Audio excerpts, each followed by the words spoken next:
Welcome to Food Safety Now. I'm joined today with our guest, Aboud, the Quality Assurance Manager at Trophy Foods. Welcome, Aaron. Thanks for joining me this morning. Hi, Brett. It's great to be here. Thank you. Thanks so much. Like I said, we are doing our BOD, Board of Directors Spotlight, and this right now is time to shine the light on you. So let's get into it. Okay.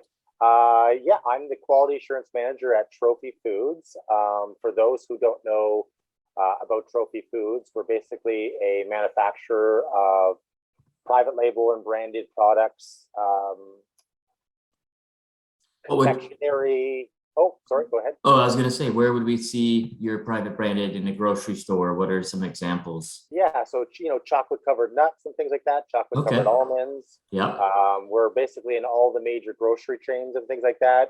Regular roasted, dry roasted, oil roasted nuts, baking nuts. So those would be more ones that you would use in baking. So those would not be roasted.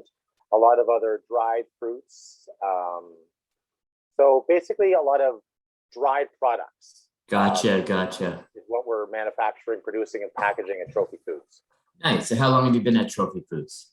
I've only been there for about 2.5 years. So 2.5 years? Okay. I guess that is kind of a long time, but I still feel like I'm learning there. There's lots to continue learning, and Trophy is expanding. We're expanding our production, and obviously, especially with what's going on with the pandemic, we're kind of pivoting the types of products that we see consumers are looking to purchase.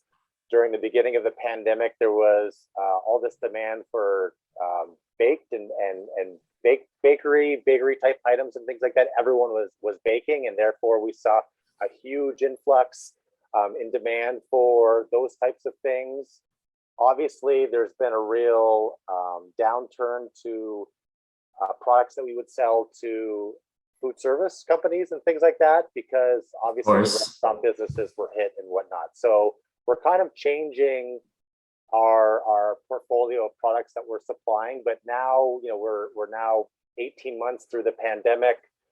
Things are seemingly getting a little bit back to normal, so we are seeing kind of a change again in our customer buying patterns, and therefore what we're producing at the plant. Nice. And so you said 2 years there. So what did you do before you were at Trophy Foods? Yeah, before that, I worked for another company. They were a food and sauce company, and I worked there for, I think, about 11 years. Oh, wow. Okay. So it was very different. Obviously, liquid products. We're a lot more concerned with pH, water activity, things that, fruits and dried fruits, nuts, things like that, we're not really too concerned about because they have such low moisture and water content. Yeah, definitely a little bit more low risk, I guess, which is a little bit more of a kind of relaxing. But unfortunately, when there is something that happens, and normally when water is the culprit, you kind of pinpoint it a little easier. So I bet you can get away with a little bit more. But when there is an issue, all of a sudden it can get a little hectic there. Yeah, it changes the way that we are manufacturing and, the whole manufacturing environment, for instance. So working at the sauce and beverage plant, it's very much a wet environment. So, we have lots of big tanks and things like that, where the entire room itself can be washed down, chemically clean in place type systems set up so that the entire, it's just a completely different operation versus, moving over to these dry commodities and things like that, where we don't have the ability to wash down rooms, wash down equipment and things like that. There's a lot more dry cleans involved. So it's just it was new learning for me as well. How to evaluate the various risks at one manufacturing site versus the one here. And you're right. Would I say that there's less risk? I would say it's different. It's a change of risk, I guess. Yeah, really, because Exactly. So, I mean, Yeah. things that would have been easier would be cleaning at the sauce plant, because again, we can just flush the area, flush the tanks with water, our cleaning agents, our sanitizing agents, things that we just cannot do as easily at, a fruit and nut manufacturing facility. No, I definitely understand that. Like I said, I know a lot of people, again, my industry of, sanitation.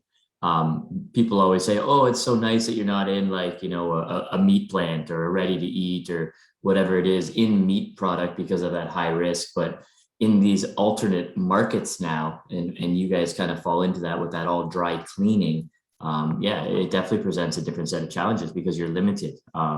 Especially like I said, not being able to use water as freely as you'd like, and that Right. being one of the main vessels to carry any type of cleaning solution. So I'm sure you're just hitting it everything with some iso alcohol and spray downs, and other than that, lots of dry cleanups. So yeah, I could see how that could be a little tricky. Right. What is one piece of information you would give to someone new joining the food and beverage industry in a food safety / quality role? Sure. That's a great question. I think actually one thing that I've kind of learned from coming onto the company, 2.5 years ago, and as I continue to see new employees start, Trophy Foods is a great place to work, as there's a lot of people who've been working there for 5, 10, 20 years. Some of the people who I started working with on the quality team have been with the company for 20 years. So, but in doing that, you kind of get accustomed to working a certain way and doing things a certain way. And one of the things when I came on, and I also like the perspective of anyone else that's new, and we've had a couple new employees join in different departments, including our own, is getting a new perspective. So what I like, what I encourage my team to do, especially those junior technicians and things like that, is to question things, to question why are we doing things. Lots of people, they've gone and they've taken their food science courses and their food chemistry, and they've done their HACCP modules and HACCP training in school and things like that. And when they come to the plant and try to put that into practice, I want them to question what it is that they're doing and why they're doing it. Because there's been a few times where I've questioned, our current program and said, why are we doing this? What type of risk are we trying to mitigate with this work that we're doing? And is this the best use of our resources? And a lot, sometimes it's not a good use of resources. We might have, put something into our program that maybe at one point we were trying to, there was some problem with a certain supplier or a certain commodity that was coming in. We put some different, tests and tasks and protocol in, but that's no longer a risk, yet we continue to do those exercises where we could be spending our time in other places. So I'm always encouraging our technicians and our supervisors and our food safety specialists, question what it is we're doing and why we're doing it. If you yourself, from all that training you've taken from school, can't really understand the point of it. Because I think there's opportunities all the time for continuous improvements. I think that's a big thing that GFSI is driving with respect to food safety culture and continuous improvement. And one of the things is to just look at your own quality management program and think to yourself, am I doing the right things? Are we doing the things that we used to be doing? Should we still be doing those? And fresh eyes, I think, are able to pick that out easier than people who've just been doing it as part of their daily job and kind of gotten into that rut. Oh, I agree 100%. I think that a lot of people are complacent. They just have their protocols, their procedures, and they just accept it. And I think that's a great piece of advice for the younger generation. I think that's a great piece of advice for anybody. I think question everything. Don't just allow somebody to tell you. We're in the world of all the information out there. People are like, if somebody tells you something and you're feeling a little bit of unsure in your gut, you have the access to just Google it on the spot nowadays. So if you're in a facility and something looks a little bit off, or you can't see why that adds value to the program, I think it's time to take a step back and say, why are we doing this? What validation does this provide? And is it even been validated? So I think that's a fantastic piece of advice. It's definitely a new piece that I've heard. I've heard a lot about keeping an open mind, always accept, take challenges, all that stuff, but really questioning and looking at that CI improvement is what everybody's looking for, because at the end of the day, that CI is going to save time, which is opportunity cost for that company that could be allocating these resources to another area and making improvements elsewhere. And I think that speaks to a higher level and is going to really resonate with the upper management at the facility. So I think that's a great piece of advice. I really like that, Aaron. Yeah, it's something that is really pushed for in operations. Is like let's drive our efficiencies and cost cutting and things like that. But those really can be expanded to all and should be in all areas of manufacturing, including the quality program. So we should be shifting and adjusting as well to make sure that we're doing the things that meet our customer requirements, food safety requirements, and things like that, and not just doing the day-to-day stuff that we've done for years. Couldn't have said it better myself, Aaron. On a side note, this was very industry specific, and I really like that piece of information. What is something non-industry specific piece of advice that you would give somebody that you've learned in all of your years for setting somebody up for success? If you could say, hey, here's one piece of information I can give you for success in the future that I've learned in my past, or that I follow as my way of doing things, what would that be? It doesn't have to be industry specific. Yeah, it would definitely be, you're going to get further from further in your careers, further in your company, and from just having alliances, having lots of relationships. I think that works probably for every single field that you're in. I as well, a little bit of personal note, I grew up as an artist, so I'm using my other brain.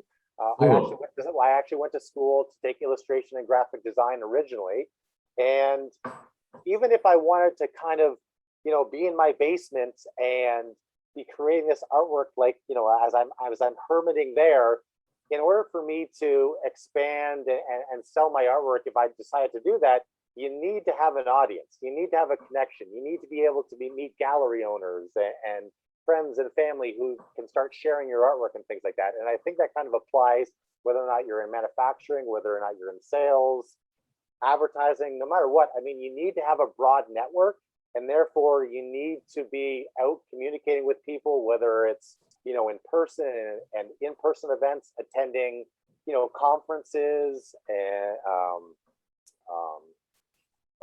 general meetings, for instance. Again, I know I'm being very specific to what the OFPA does and things like that, but that's okay. I think that you need to expand your network as much as possible, because with the quote, with age comes wisdom, but a lot of that wisdom is going to come from other people, and to reach out and get help from other people, whether or not it could just be a product that you need or a service that you need, but as well advice that you might need. Opportunities are going to come from other people. They're not just going to come from Googling or searching something on the internet. I think that that's probably the most important thing that I could express to everyone, no matter what their business might be, is make sure that you have a broad network and you're developing and maintaining relationship with as many people as you possibly can. And it's not only going to help you, but it's likely going to help those other people as well. No, that's further. No, I agree. Again, we always like to say, self-made man, but how many people help that man become who he is today, right? There's, of course, when we look back and all the places and all the interactions and all, again, the networking or the people around us who have supported us, it's very difficult if you're just going to set your site and do it all yourself. It's great to reach out and ask for help and understand that we don't know everything because well, like I said, we can only specialize in so much. So you definitely want to keep everybody around you, form those relationships, work together, because it's people that really do make the difference. So 100%, I think that's a great piece of advice, and I think that's going to really, hopefully reach a lot of people, because I think a lot of people need to really hear that sometimes, because we get so focused on our day to day and we just keep down to the daily grind, and we just focus on ourselves a little bit, and we need to make sure that we're also taking the time to make those connections and have that engagement within the organization that we're with. So that's awesome piece of advice. How did you get started in quality assurance, from coming from being an artist and that graphic design idea, because that's definitely a 180. And Sure. Yeah, I love actually telling the story. It's Nice. like I said, I grew up loving art ever since I was young. That would be my thing, was drawing, painting, whatnot. I actually went to a college for illustration and graphic design. I think at around year two, though, I kind of thought to myself, I got a little scared. I didn't know whether or not I had the drive to kind of be a starving artist. I didn't know if I loved art that much that Yeah. I wanted art to be my full-time job, and then as well have another part-time job to support me, because for many visual artists, especially ones that are not very good working digitally, and me when it comes to computers, I still don't know what I'm doing. I need the help from my kids who are only in their teens and things like that. I thought to myself, I don't know if I want to do this. So I finished that program. I still wanted to complete that and build a portfolio. But at that point, I had also, growing up through high school, been in a lot of sports and physical activity. I took a year off. I was also at that time working as a personal trainer, and Nice. I was actually playing hockey in a men's league at that time, and actually was playing hockey with a professor from the University of Guelph in their nutrition program. And I got to Nice. talking with them and said, I'd really like to get into nutrition and health sciences and things like that. And he basically said, if you're going to go into nutrition, it's very likely like the opportunities are more narrow. And again, I'm kind of speaking from a conversation I had 20 or 25 years ago, so I don't want to offend anybody. But he said, you might end up just being a nutritionist in a hospital, or a home for the elderly, or something like that. And he said, if there's lots of opportunities in food science, it's a major, obviously, manufacturing area, and especially in the GTA, for instance. I mean, there's tons and tons of food manufacturing plants, and you can also places where you're coming up with new food ideas and things like that. If you're really interested in health products, maybe you could go work for a company and develop some kind of health product, protein bars or something like that. So I decided to go to the University of Guelph, who's got a really great food science program. It's known throughout the country, and I think throughout Oh, North America. yeah, it is. It's And worldwide, because exactly. even SQF, and it's the home. So yeah, I think everybody knows U of G for that. Yeah. So I went there, and of course, by year three, year four, everybody wants to get into product development. That's the sexy job to come out of food science. That's Yeah. very interesting, and that's what I applied for. And my first job was working in a lab as a product developer, and same with my last company. That's actually where I started. That was such a small company at the time that I was actually working in the lab as their product developer and their quality assurance technician. There was only one person doing both. And as that company grew and grew and grew, suddenly, I had people working for me on the product development side as well as the quality side, and I helped build basically their quality program. And Nice. at That's some very point, rewarding. yeah, and at some point, I kind of just decided to divert off and leave product development and just continue monitoring and managing the quality program at that company. And by the time I left that company, I think that I had 12 or 13 employees in the quality program working under me, food safety professionals, technicians, SQF, HACCP coordinators and things like that. So that company itself has done very well, very successful, and obviously went from a very small footprint plants, and now they have 3 facilities and whatnot. I was very sad to leave. I developed a lot of friends and relationships there, people that I still consider to be kind of family, and very much like to see what's going on there. But at some point, yeah, I just said I'd rather be on the quality side of things versus the product development side. I'm not really sure what the actual switch was, but I had experiences with both. I'm just preferred quality. Hey, like I said, it's a variety is the spice of life. You started something as your baby from the ground up. Like you said, you've already played in that role.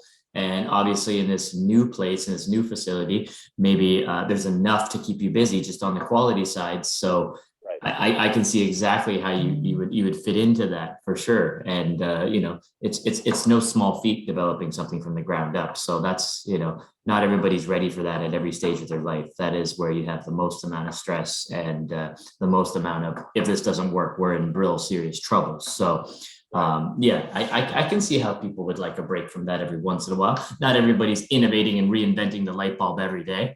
Yeah. So yeah, no, that's fantastic. That's great. Besides your your passion for persevering, and obviously you have a fantastic work ethic. You mentioned personal training and all that. What makes you persevere through what you would say is your day-to-day obstacles and your challenges in your food safety role? What keeps you going? Yeah, so I think just who I am and my innate nature to do things properly and to do things well keeps me going. I think what helps keep me sane now is prioritizing. So my boss and mentor, Gordon Hayburn, who's actually going to be joining us for the fall meeting. Shout out Gordon. Yeah, shout out to Gordon. He regularly, when we're having issues, he reminds everyone, no one's going to die from this, like no one's going to get sick from this issue, when we're dealing with issues at the plant and things like that.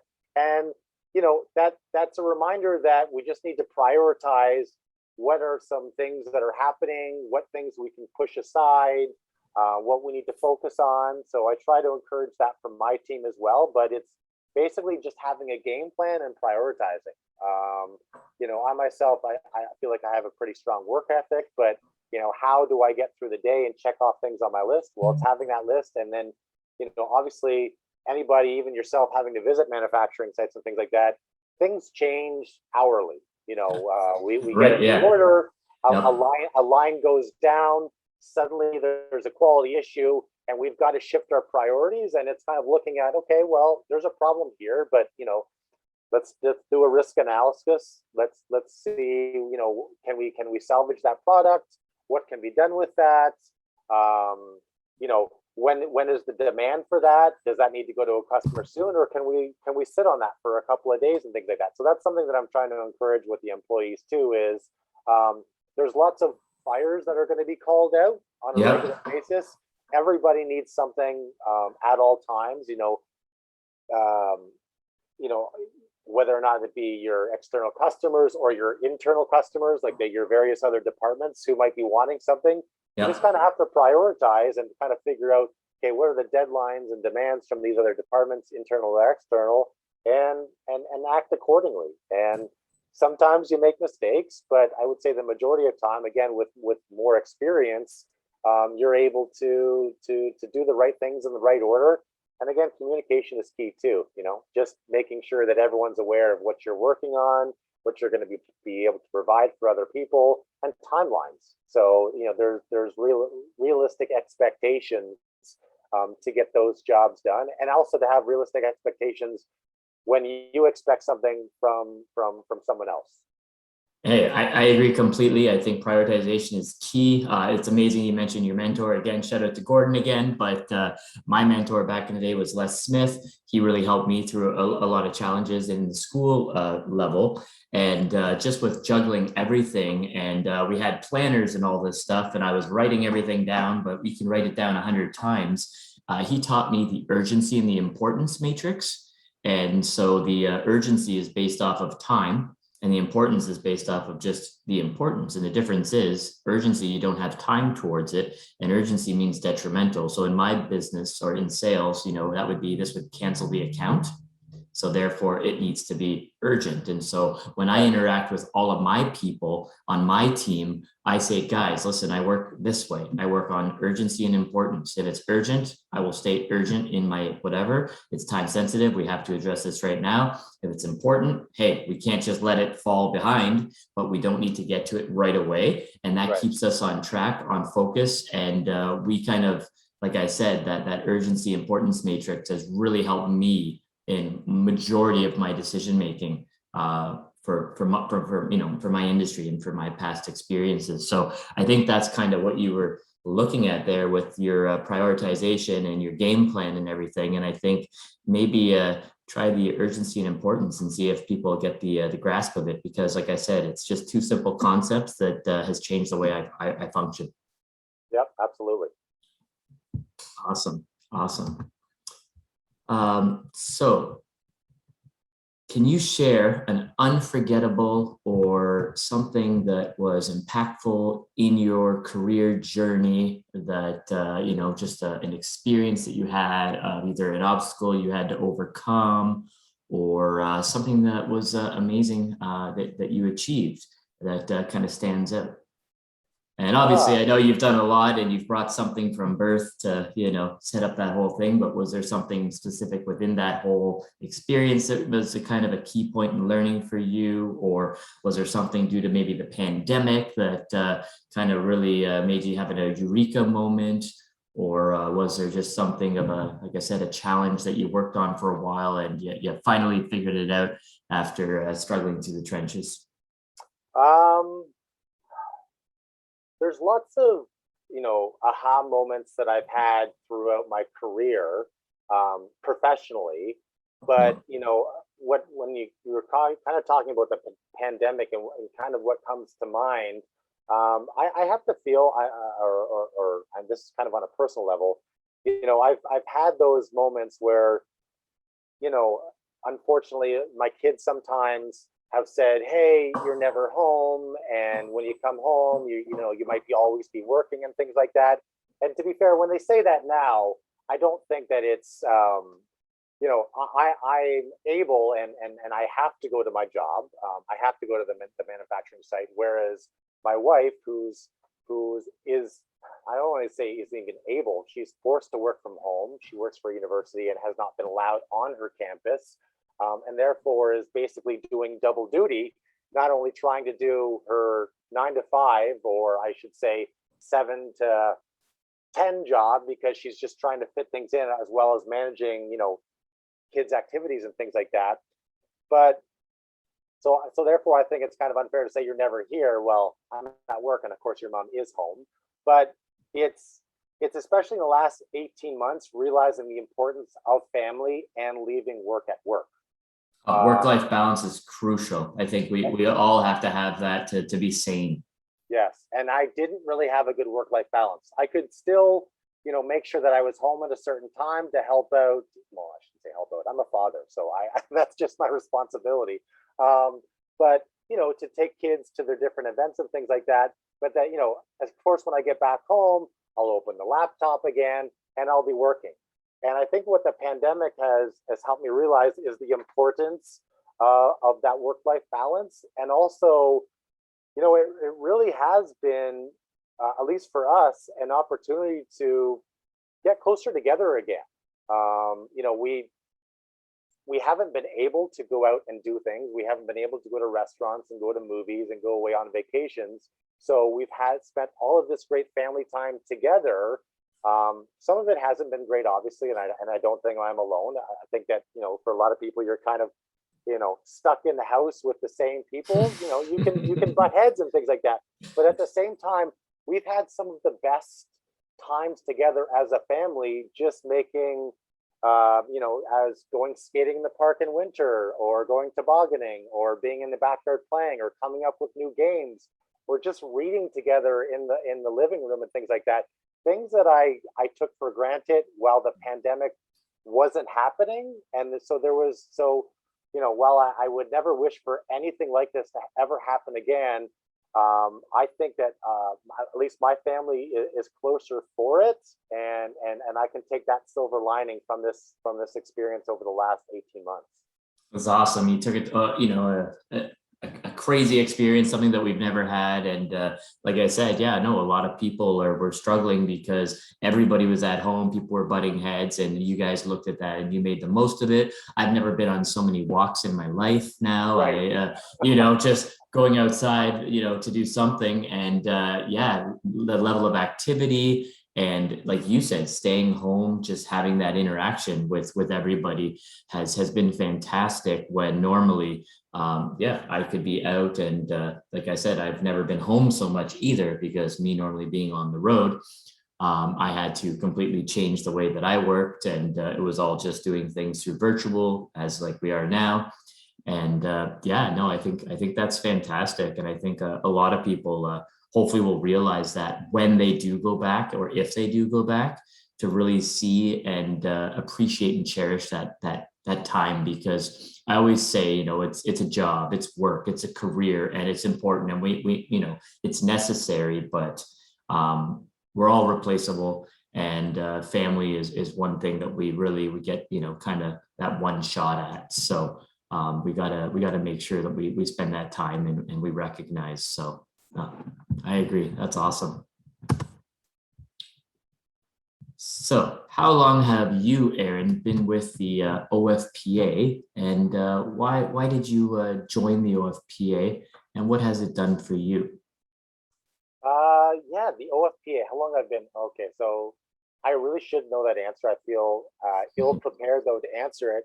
Has it been even a year? It may not have been. I don't think so. So it looks like it's been less than a year since I've joined. I know it was last winter, not this past winter, but the one before that when I joined. Why did I join?